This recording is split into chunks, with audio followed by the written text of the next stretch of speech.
ဒါနန်းကိုဆဆရောက်ခြင်းပဲဟိုတယ်နဲ့အနီးဆုံးမှာရှိတဲ့ Michael Beach ကိုသွားခဲ့တယ်ပေါ့နော်ဟိုတယ်နဲ့က10မိနစ်လောက်နဲ့ရှောက်ရင်ရောက်ပြီဆိုတော့မနေ့စောထားပြီးနဲ့ရှောက်သွားခဲ့တယ်အိမ်ကသွားတဲ့လမ်းမှာ coffee ဆိုင်လာလေးရှိရပေါ့နော်ဒါ beach ကိုရောက်ပြီးစပြီးတော့မြင်ရပြီပေါ့နော်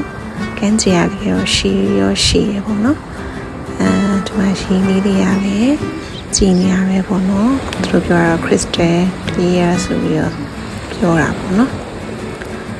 ကိုယ်နိုင်ငံထဲမှာကမ်းခြေဘက်မရောက်ဖြစ်တာတော်တော်ကြာနေပြီဆိုတော့သူများနိုင်ငံရောက်တော့လည်းသွားလို့ရတဲ့နေရာလေးကိုသွားရင်းနဲ့မှbeach mode လေးဝင်ခဲ့တယ်ပေါ့နော်ရင်းလေးတွေကတော့ကြီးတယ်နက်ဆော့ဆော့ဒါအမှလမ်းလျှောက်တဲ့သူတွေနော်ဒီကူးတဲ့လူတွေလည်းရှိရပေါ့နော်ရင်းလေးတွေအရန်ကိုကြီးပြီးသားတဲ့အတွက်အဲ့မှာ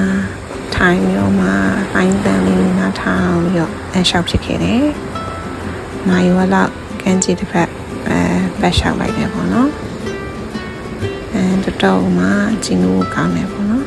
ကမ်းခြေမရောက်တာလည်းတော်တော်ကြာနေပြီဆိုတော့လေ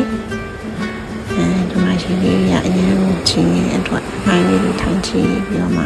ဒီစိတ်နဲ့ enjoy လုပ်ခဲ့ပါတယ်အဆုံးထိကြည့်ပြီးတော့ကျေးဇူးများတင်ပါတယ်ရှင်